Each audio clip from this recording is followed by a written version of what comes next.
Donald Trump पर हुए हमले ने पूरी दुनिया को हिलाकर रख दिया है। सोशल मीडिया और न्यूज गलियारों में कई तरह की थियरीज चल रही हैं। कुछ लोग इसे इजराइल से जोड़ रहे हैं, तो कुछ इसे सिक्योरिटी एजेंसियों की नाकामी मान रहे हैं, तो कुछ इसे अमेरिकन्स के फ्रस्ट्रेशन का नतीजा बता रहे हैं।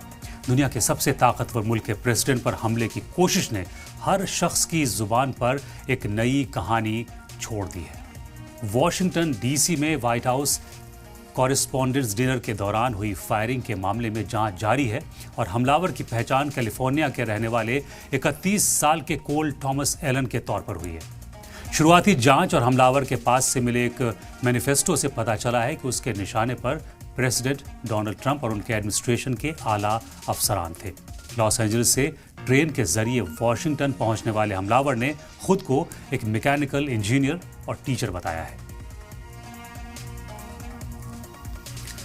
फायरिंग के वक्त जब होटल के ऊपरी हिस्से में गोलियां चली तो सीक्रेट सर्विस ने फौरन president Donald Trump, Melania Trump और वाइस प्रेसिडेंट जेडी वैंस को महफूज बाहर निकाला। Acting attorney general Tom blanch के मुताबिक हमलावर के मन में लंबे वक्त से नफरत भरी थी और वो बड़े से लेकर छोटे ओहदे के हर सरकारी अफसर को निशाना बनाना चाहता था। इस हमले के बाद प्रेसिडेंट ट्रंप ने मीडिया की तारीफ की और सीक्रेट सर्विस का शुक्रिया अदा किया। उन्होंने हजारों मेहमानों की जान बचाई।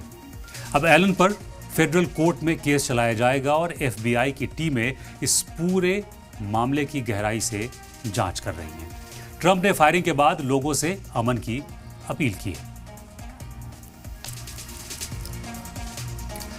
अब सबसे बड़ा सवाल यह है कि हमलावर कैसे व्हाइट हाउस में कॉरेस्पॉन्डेंट्स डिनर तक पहुंचा।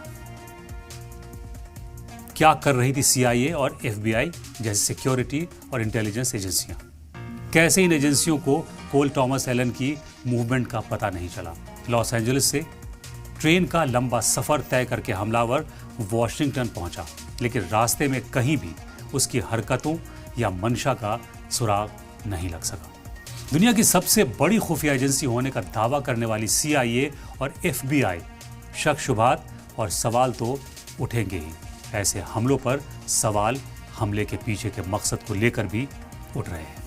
हालांकि अभी जांच चल रही है, लेकिन सवाल उठ रहे हैं कि क्या यह हमला एक फ्रस्ट्रेटेड अमेरिकन शहरी का था जो सिस्टम से नाराज था। क्या वो अमेरिका की वॉर पॉलिसी से नाराज था, अमेरिका में बढ़ती महंगाई और घटते रोजगार के मौकों से परेशान था, क्योंकि हमलावर पढ़ा लिखा था, मैकेनिकल इंजीनियर था, टीचर था। ऐसे ही हथियार उठाकर प्रेसिडेंट पर हमला करने की प्लानिंग नहीं कर सका। कुछ तो है जिसने उसे ऐसा करने पर मजबूर किया। सियासी गलियारों में एक चर्चा इन दिनों गर्म है और वो ये है कि अगर ट्रंप ईरान के साथ ये जंग जारी रखना चाहते हैं तो फिर उन्हें US कांग्रेस से इसकी इजाजत लेनी होगी, क्योंकि जंग की डेडलाइन 30 अप्रैल को खत्म हो रही है जो कांग्रेस ने दी थी प्रेसिडेंट को। खबर यह भी है कि शायद कांग्रेस पर दबाव डालने के लिए यह हमला हुआ हो, क्योंकि अगर ट्रंप के लिए लोगों की हिमायत बढ़ती है तो कांग्रेस के लिए मंजूरी की डेडलाइन बढ़ाने का उनके ऊपर प्रेशर होगा। हालांकि एक्सपर्ट्स का कहना है कि अमेरिकी कांग्रेस आमतौर पर प्रेसिडेंट के फैसलों के साथ ही चलती है। पिछले कई बार जंग के दौरान हमने ये देखा भी है, लेकिन इस हमले ने अमेरिका के सियासी माहौल को पूरी तरह बदल कर रख दिया है।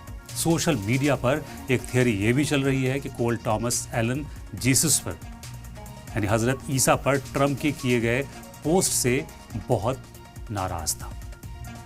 लोग ये कह रहे हैं कि उसके मजहबी जज्बात को बहुत ठेस पहुंची थी। थियरीज बहुत हैं, किस्से बहुत हैं, लेकिन हकीकत क्या है? हमलावर के दिमाग में क्या चल रहा था? किसके कहने और उकसाने पर उसने हमला किया? इन तमाम साजिशों को पूरी तरह समझने और दुनिया के सामने लाने के लिए एजेंसियां उसके रिकॉर्ड्स खंगाल रही हैं।